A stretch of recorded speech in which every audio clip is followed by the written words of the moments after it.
इस वीडियो में हम करेंगे कक्षा 7 का प्रश्नावली 9.1 का प्रश्न नंबर 2। प्रश्न है, निम्न में प्रत्येक त्रिभुज का क्षेत्रफल ज्ञात कीजिए। यानी कि ये त्रिभुज हमें दिए हुए हैं, इन त्रिभुजों के क्षेत्रफल ज्ञात करने हैं। तो सबसे पहले देखें इसका ए भाग। ए में है ये त्रिभुज दिया हुआ है, इसमें जो आधार है वो है 4 सेंटीमीटर और इसकी जो ऊंचाई है वो है 3 सेंटीमीटर। तो त्रिभुज का क्षेत्रफल ज्ञात करने का फॉर्मूला लगा देंगे हम। ये होता है, यहाँ लिखें त्रिभुज का क्षेत्रफल बराबर, इसके लिए फॉर्मूला होता है, ये होता है आधार गुणा में होता है ऊंचाई बट्टे होता है 2। यानी कि त्रिभुज का क्षेत्रफल ज्ञात करने का फॉर्मूला होता है आधार गुणा ऊंचाई बट्टे 2। आधार कितना है इसमें 4 सेंटीमीटर, ऊंचाई कितनी है 3 सेंटीमीटर।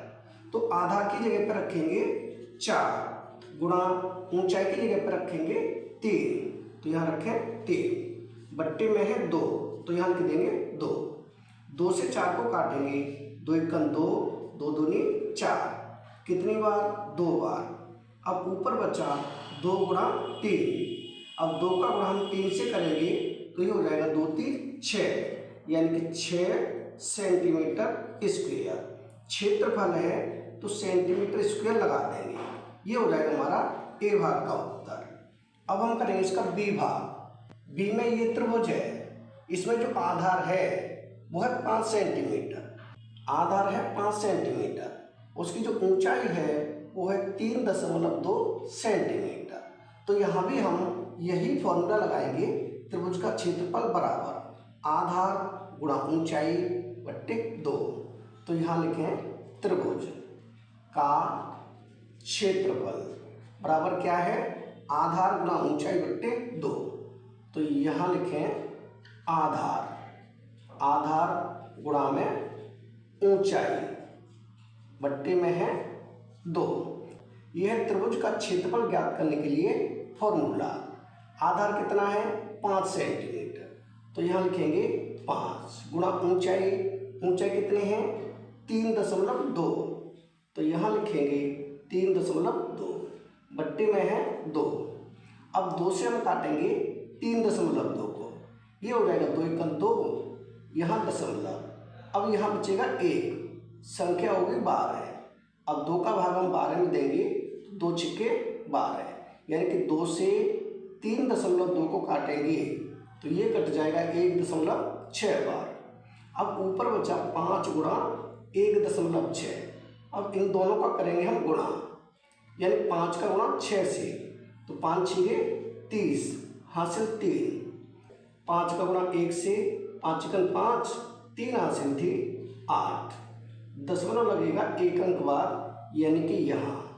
अब दशमलव के बाद केवल 0 है तो दशमलव भी हट जाएगा और 0 भी, यानी ये हो जाएगा 8 सेंटीमीटर स्क्वायर। ये हो जाएगा 8 सेंटीमीटर स्क्वायर, यानी बी भाग के लिए उत्तर हो जाएगा 8 सेंटीमीटर स्क्वायर। अब हम करेंगे इसका सी भाग। तो सी में जो आधार है वो है 3 सेंटीमीटर और जो ऊंचाई है वो है 4 सेंटीमीटर। फॉर्मूला हमारा यही रहेगा, त्रिभुज का क्षेत्रफल बराबर आधार गुणा ऊंचाई बट्टे 2। तो यहाँ लिखें त्रिभुज का क्षेत्रफल बराबर क्या है आधार गुणा में है ऊंचाई बट्टे में 2।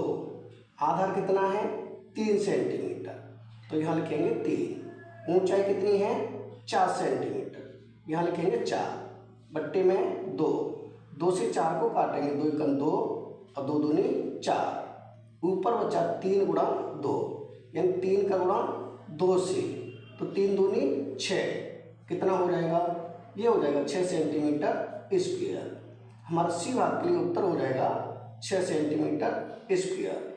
अब हम करेंगे इसका डी भाग। डी में जो आधार है वो है 3 सेंटीमीटर और इसकी जो ऊंचाई है वो है 2 सेंटीमीटर। फॉर्मूला हमारा यही रहेगा, त्रिभुज का क्षेत्रफल बराबर आधार गुणा ऊंचाई बट्टे 2। तो यहाँ करें त्रिभुज का क्षेत्रफल बराबर क्या है, आधार। तो यहाँ लिखेंगे आधार गुणा में ऊंचाई बट्टे में 2। आधार कितना है, 3 सेंटीमीटर है, तो यहाँ लिखेंगे 3 गुणा में ऊंचाई, ऊंचाई कितनी है, 2 है, बट्टे में 2। ऊपर 2 नीचे 2, 2 से तो कट जाएगा, क्या बचेगा, केवल 3। तो यहाँ लिखेंगे 3 सेंटीमीटर स्क्वायर, यानी कि हमारे डी भाग के लिए उत्तर हो जाएगा 3 सेंटीमीटर स्क्वायर। ये हो जाएगा हमारा डी भाग का उत्तर। यानी इस प्रश्न के सभी भाग हो चुके हैं कंप्लीट, यानी कि प्रश्न नंबर 2 हो चुका है कंप्लीट। अगर वीडियो पसंद आए तो लाइक करें, कमेंट करें, अपने दोस्तों के साथ शेयर करें। धन्यवाद।